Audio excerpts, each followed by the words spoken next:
YouTube watching is not a great way to learn a language. Do you agree or disagree? That's today's question of My Fluent Podcast. Thanks for tuning in.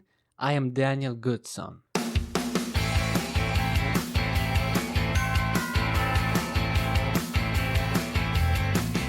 So I stumbled upon the question if YouTube watching is not a great way to learn a language on Twitter actually, and I just thought why not cover it on My Fluent Podcast and integrate the different answers from Twitter by reading out loud the answers. So that's what I'm gonna do in order to get my practice, and I'm quite sure that you can learn something from it as well.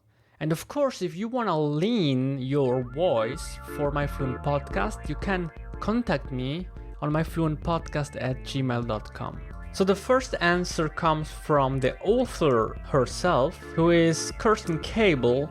You may know her from a great podcast called The Fluent Show. Welcome to The Fluent Show, our podcast all about loving, living and learning languages. So as an introduction, she wrote, YouTube debate, early conclusions are: number 1, everyone likes YouTube.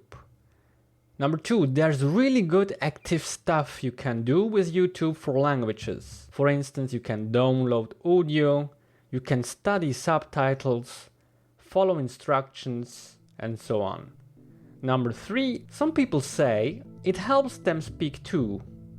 Number 4, if you sit and watch stuff mindlessly, not great. And My Fluent Podcast totally agrees. So we should put some effort in it. I mean, we need to be organized when learning through YouTube. That one is for sure. Another opinion comes from Kris Broholm.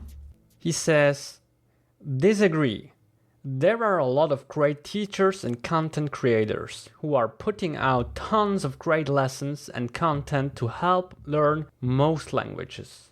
Of course, watching vloggers and other entertainment channels isn't as effective, but still.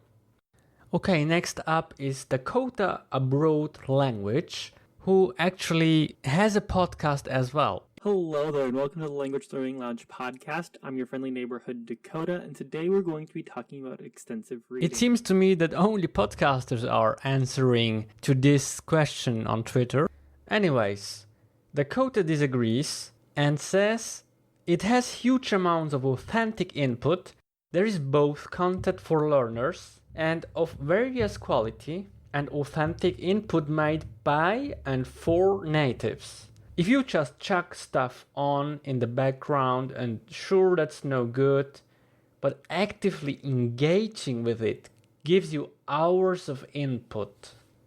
So that was Dakota's Abroad Language take on this question. And by the way, to chuck or to chuck it on means to throw. So the next answer comes from Andy Roberts, and he disagrees. With Indonesian, there's a shortage of listening material at the beginning and intermediate levels. I spend a few minutes a day watching an interesting YouTuber, listening for words I recognize from my primary learning method and getting used to native speech rates. If graded, comprehensible listening material is available. That's my first choice. But it's not available for most languages. Also, with YouTube, even a novice can at least copy the video titles into a translation app or words into a sentence corpus like tatoeba and learn vocabulary. So tatoeba is written Tatoeba. And by the way, I will put some links and notes on my show notes. The podcast is fully transcribed. According to Derek Kwok, I hope I pronounced that correctly, It also depends how you use the videos. If you listen to them a lot, actively, and maybe write down some new words and phrases, it is a very powerful resource. It is more of a late beginner plus level resource in that way, but there are some good beginners channels that teach from zero. I don't know if there's any other such resource where you can listen to native level speech in a non-formal setting on a variety of topics and everyday life from literally thousands of different people and speaking styles. So next up is Squishy Fishy. What a name. So she says, mostly disagree. I think it would be difficult to speak a language fluently with no feedback, but there are amazing YouTubers providing great videos breaking down complex grammar concepts, providing up-to-date and specialist colloquial vocab. And of course, you can study accents. And she adds something to that. I adore French with Alexa, street French, and of course the amazing Gwyneth Witz. I can't pronounce it. Gwyneth Paltrow. Gwyneth Paltrow. Oh yeah, thanks Forfo for that.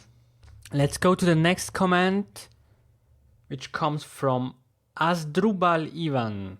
There are some great channels, like Easy Languages for example. I have used them to listen to spoken French. Welcome to the Easy Languages channel, a place where you can learn languages from all over the world. And what makes us different from other language learning channels? On our channel, you can learn languages with authentic material that we record in the streets of many countries.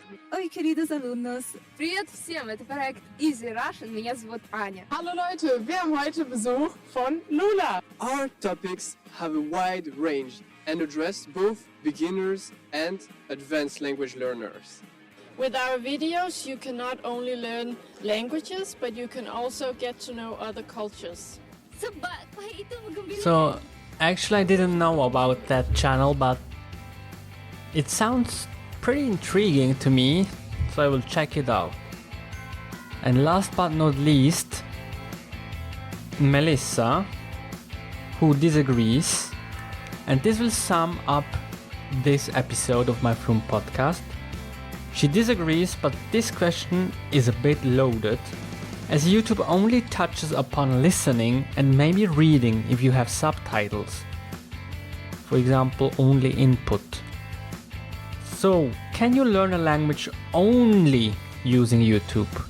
Most likely not, but it's a very useful tool.